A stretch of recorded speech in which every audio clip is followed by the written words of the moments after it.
उस UGC guideline में ऐसा कुछ भी नहीं। मैं अधिवक्ता भी हूँ, पढ़ा लिखा आदमी हूँ, लोकसभा में प्रतिनिधि हूँ। मैंने वो कहा है कि दिखाइए कहाँ इसमें भेदभाव है। काल्पनिक रूप से दिमाग में बात सोच के कल हमारे बच्चों मुकदमा हो सकता है या उनका कैरियर खराब हो सकता है। हमारे तो 72 बच्चे हर साल जो है SC ST OBC के संस्थागत हत्या का शिकार होते हैं। और NCRB का डेटा कहता है कि लाखों महिलाओं के साथ रेप हत्या होती है, लोगों को मारा जाता है, जुल्म होते हैं, जाति धर्म के नाम पे अन्याय होते हैं, दुकानें बंद करवाई जाती हैं, बुलडोजर चलाए जाते हैं, गोलियां लगती है। हम तो इतना अन्याय सह के भी कानून पे भरोसा करते हैं, सरकार की पॉलिसी पे भरोसा करते हैं, लेकिन यहाँ तो एक काल्पनिक बात को दिमाग में रख के आंदोलन करके सुप्रीम कोर्ट ने रोक लगा दी। चिंतन ये है, कमजोरों में अविश्वास पैदा हो रहा है। सरकार ने लगता है खेल किया है, इसलिए सरकार की परीक्षा है। और हम लोग 11 तारीख को आंदोलन कर रहे हैं जंतर मंतर पे इसी बात के साथ कि हम यूजीसी को वापस जो है लागू करा के रहेंगे। SC ST OBC के बच्चों को मरने नहीं देंगे, संस्थागत हत्या नहीं होने देंगे, अपने अधिकारी कर्मचारी के साथ भेदभाव नहीं होने देंगे। और जो बाकी जो है सेक्टर, उन सब में भी यूजीसी की गाइडलाइन लागू हो, वो भी इसकी परिधि में आए, चाहे वो IIT हो, IIM हो, चाहे वो एम्स हो, चाहे मेडिकल सेक्टर हो, चाहे कृषि के जो विश्वविद्यालय, उन सब जगह भी ये गाइडलाइन ला रही हो, क्योंकि इस देश में जाति सच है और जाति के आधार पर भेदभाव हो रहा है। ये मुजफ्फरनगर से 3 मंडलों के कार्यक्रम शुरू हुए थे। मुजफ्फरनगर के बाद आगरा में हुआ, आज यहाँ है, फिर 8 तारीख को संत कबीर नगर में है, फिर जौनपुर में है। ये कार्यक्रम लगातार चलते रहेंगे। आजाद समाज पार्टी 2027 के लिए कमर कस चुकी है। कमजोर वर्गों में भाईचारा किस तरह बने, कमजोर वर्गों के लोगों को एकजुट कैसे किया जाए, उनकी संख्या के आधार पर उनके अधिकार उनको कैसे मिले। और जिस तरह से अभी यूजीसी में जब यूजीसी के लिए गाइडलाइन आई, किस तरह का माहौल बना, किस तरह से दलित पिछड़े वर्ग के लोगों को, यहाँ तक कि प्रधानमंत्री जी को भी जो है, जिनको हिंदू हृदय सम्राट बताया, उनको भी गालियां दी गई जाति के आधार पे। ये सच है कि जो हिंदू राष्ट्र की बात होती है, जो जात पात की करो विदाई, हिंदू भाईचारे की बात होती है, वो खोखला है। उसके पीछे जाति सच है। जब किसी भी जाति के अधिकारों पर अतिक्रमण होगा तो वो हिंदू की परिधि से बाहर निकल के अपने अधिकारों के लिए लड़ेगी, जैसे भी स्वर्ण जाति के लोग लड़े। और जबकि उस यूजीसी गाइडलाइन में ऐसा कुछ भी नहीं। मैं अधिवक्ता भी हूँ, पढ़ा लिखा आदमी हूँ, लोकसभा में प्रतिनिधि हूँ। मैंने वो कहा है कि दिखाइए कहाँ इसमें भेदभाव है।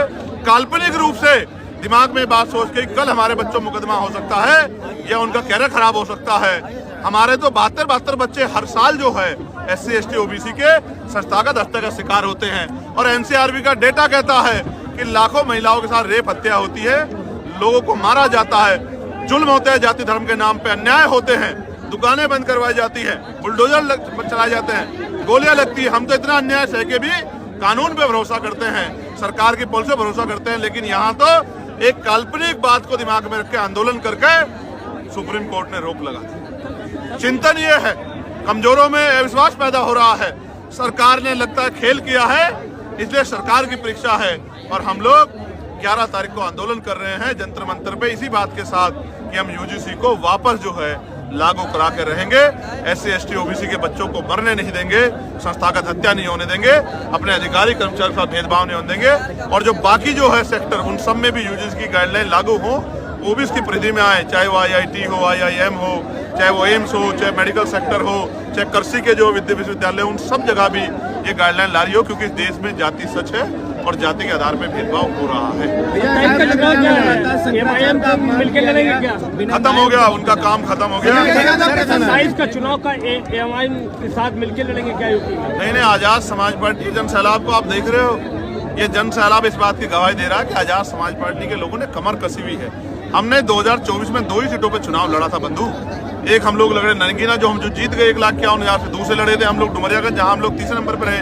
अभी तो आप 2027 में और तीसरे पंचायत चुनाव में आजाद समाज पार्टी का प्रयास तो देखो, आपको एहसास होगा। क्योंकि मीडिया के लोग बड़ी बड़ी पार्टियों को संख्या के आधार पर काउंट करते हैं। आजाद समाज पार्टी को पहले भी आप काउंट नहीं करते थे, आज भी आप काउंट ना करो, लेकिन जनता बोल रही है कि आजाद समाज पार्टी बड़ी ताकत उत्तर प्रदेश में बनने जा रही है। इसी के डर से पंचायत चुनाव पीछे हटे लग रहे हैं। भैया, ऐसा अखिलेश यादव के आपकी कभी कभी बात चलती थी कि गठबंधन होगा, लेकिन आज उनके आज यहाँ से सांसद हमारे कार्यक्रम पे बात करो ना, कहाँ को आप SIR में। आज के लिए मैं आपको बहुत इंपॉर्टेंट खबर बताता हूँ। मेरी लोकसभा क्षेत्र नगीना के हमारे कार्यकर्ता बड़े सतर्क है। वहाँ एक सुरक्षित विधानसभा पड़ती है, नेहटोर। नेटोर से लगभग 30,000 आपत्तियों के फार्म चुपचाप रात को तहसीलदार के दफ्तर में आए। जब तहसीलदार साहब से पूछा गया तो उन्होंने कहा कि कल रात तक जब मैं ऑफिस बंद कर गया तब तक तो नहीं थे, तो फिर कहां से आ गए? सारे नाम एक एक व्यक्ति के नाम से 100 फार्म एक एक बूथ पे आपत्ति के भरे गए हैं। अभी तक उनमें नाम भी नहीं कि आपत्ति किसके खिलाफ है। ऐसा लगता है कि आपत्तियां बाद में जाति धर्म को देखकर भरी जाएंगी। और एक एक आदमी 100 फार्म, जिसको बुलाया गया जिसका नंबर लिखा हुआ था उसने कहा कि मैंने तो कोई फार्म ही नहीं भरा, ये तो मेरे सिग्नेचर नकली है। मैंने डीएम से बात की, मैंने एसडीएम से बात की कि भाई ये अन्याय हम लोग नहीं सहेंगे, ये वोट का अधिकार बाबा साहब अम्बेडकर ने अपने 4 बच्चों को कुर्बानी दिलाया है। अगर ये एसआईआर है, एसआईआर के नाम पे आप 30,000 वोट काटना चाहते हो कि 5 विधानसभा में लगभग 1.5 लाख जितने से हम जीते हैं, तो इस अन्याय को हम लोग अस्वीकार करते हैं। मैं अभी लेटर लिखूंगा, मैं सुबह उसको लिख के आया था, अब मैं उसको मेल करूंगा इलेक्शन कमिश्नर को और उनसे मांग करूंगा कि जो आपत्ति आ रही है उनको सार्वजनिक किया जाए। और जब तक आपत्ति पे जो है उसकी पुष्टि ना हो जाए, किसी भी एक भी वोट को काटा ना जाए, ये वोट बाबा साहब के 4 बच्चों कुर्बानी मिले, हम इसको जाने देंगे। मैं आपको जान के अचरज होगा, कभी ऐसा नहीं होता कि सप्ताह भर पहले, 6 दिन पहले, 5 दिन पहले सभा स्थल बदल दिया जाए। ये पूरा प्रयास ले किया जाता कि आजाद समाज पार्टी की जो संख्या बल इकट्ठा हो रहा है वो कम हो जाए, लेकिन ये नहीं जानते कि बाबा साहब अम्बेडकर, फूले, साहू, पेरियार और तमाम बहुजन महापुरुषों को मानने वाला कमजोर समाज जब जब अंगड़ाई लेता है तो बड़े बड़ों की कुर्सियां हिला देता है। इसने अंगड़ाई ले ली है। आप मैदान 13 किलोमीटर दूर कर दो या 30 किलोमीटर या 1300 किलोमीटर दूर, ये वहीं पहुंच जाएगा जहां जाके इसको अपनी शक्ति दिखानी है। और नौजवानों का जो सैलाब है, आप जानते हो ना कि जब 2014 में बीजेपी कब आई, कैसे आई कि नौजवान खड़ा हो गया था। आज नौजवान आजाद समाज पार्टी के लिए खड़ा है। ये नौजवान आज घर जब निकलेगा, गली बस्तियों में जाएगा, घर घर जाके हमारी पॉलिसी को बताएगा, हमारे पार्टी के संघर्ष को बताएगा, महापुरुषों संघर्ष को बताएगा, तो ये इनकलाब पैदा करेगा और आजाद समाज पार्टी के प्रति जन समर्थन पैदा करेगा, जो वोट के रूप में शक्ति देगा। जिस तरह से देखो, मैं महिलाओं के खिलाफ नहीं हूँ, मेरी बात को सुनो, मैं महिलाओं के खिलाफ नहीं हूँ, मैं पैसा देने के खिलाफ नहीं हूँ, महिला सशक्तिकरण के खिलाफ नहीं हूँ, लेकिन चुनाव से पहले 10,000 रुपए, 4,000 रुपए, 6,000 रुपए देकर जो वोट खरीदी जा रही है, ये लोकतंत्र की हत्या है। मैं एसआईआर में भी इसलिए खिलाफ था और मैं इन पॉलिसियों के खिलाफ हूं। मैं कह रहा हूं सरकार 5 साल पॉलिसी बना के 1000 क्या लाख रुपए गरीबों को, महिलाओं को, किसानों को, मजदूरों को दे, हम लोग उनका समर्थन करेंगे।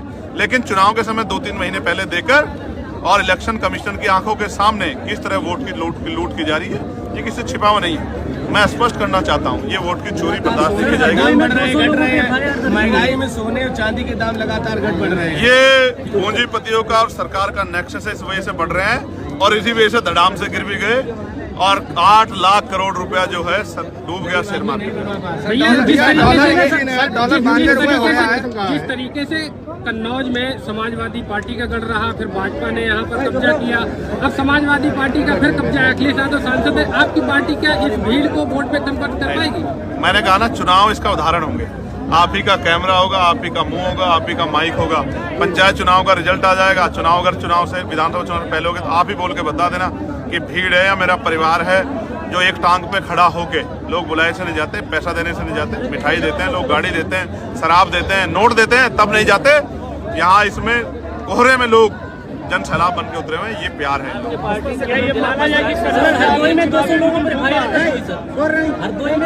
हरदोई के योद्धा डरने वाले नहीं है, झूठी एफआईआर से हम लोग नहीं डरते। मैंने अधिकार से बात की है, इस अन्याय को हम लोग नहीं सहेंगे। अधिकारी ने विश्वास दिलाया कि ये दबाव में जो कार्रवाई होगी तो हम लोग उसको वापस देंगे। यूजीसी के समर्थन जो कर रहे हैं आंदोलन पे डंडे लाठी डंडे बरसाए जा रहे हैं। देखो, सरकार उनकी है जो यूजीसी को रोकने के लिए आंदोलन कर रहे हैं, गाइडलाइन को, और जो यूजीसी के समर्थन में कर रहे हैं उन पर डंडे बज रहे हैं। उनकी दुकानें बंद करवाई जाए, जैसे शिवपुरी में, मध्य प्रदेश शिवपुरी में कुशवाहा समाज के लोग क्या, ये गलत है, ये लोकतंत्र की हत्या है, ऐसा नहीं होना चाहिए। सरकार जानबूझ के कर रही है। पूरा आंदोलन सरकार ने कराया क्योंकि सरकार ने सुप्रीम कोर्ट के आधार पर गाइडलाइन, आदेश पे गाइडलाइन बनाई थी, अपने मन से नहीं बनाई थी। उनकी वजह से हमारे बच्चे मरे, दलित पिछड़े वर्ग के, उनको कोई फर्क नहीं पड़ता। और आंदोलन बिल्कुल मंडल जैसा था, जैसे ही पिछड़े वर्ग के लोगों को अधिकार मिलने की बात, उनके सशक्तिकरण की, उनके संरक्षण की, तभी कमंडल जो है अपना रूप दिखा देता है। ये किसी छिपा नहीं। मैं पिछड़े वर्ग के भाइयों कहना चाहता हूँ, वो आजाद समाज पार्टी के साथ खड़े हो जाएं, इस अन्याय को हम लोग जड़ से खत्म करें। बसपा से गठबंधन होगा सर आने वाले भैया? ममता बनर्जी ने, आप मत देखो आजाद समाज पार्टी की ताकत को, आप बालों से अपनी आंखों को ढक के रखो, आप ना देखने की कोशिश करो, लेकिन जनता आपको दिखा देगी। सर, अभी मायावती जी की तस्वीर आ गई थी और हम मुस्कुराने लगे थे। ममता बनर्जी ने ईसीआई को व्हाट्सएप कमीशन कहा है। क्या कहना है इस पे? देखिए, जिस तरह का जुल्म हम वहाँ देख रहे हैं, ईडी की कार्रवाई और तमाम चीजें और SIR पे जिस तरह की चीजें मैंने आपको बताई, इससे तो लगता है कि सरकार चुनाव जीतने के लिए तमाम तरह के हथकंडे बना रही है। बताओ क्या करें। सर, मायावती जी की भी एक तस्वीर थी बीच में, वो उठा दी गई थी और आप एकदम से मुस्कुराने लगे थे और आप चुप हो गए थे। नहीं, चुप नहीं हुआ। मैं मुस्कुरा रहा था कि अगर बहन जी आशीर्वाद देती तो हम उनको प्राइम मिनिस्टर बना के जरूर बिठाएंगे।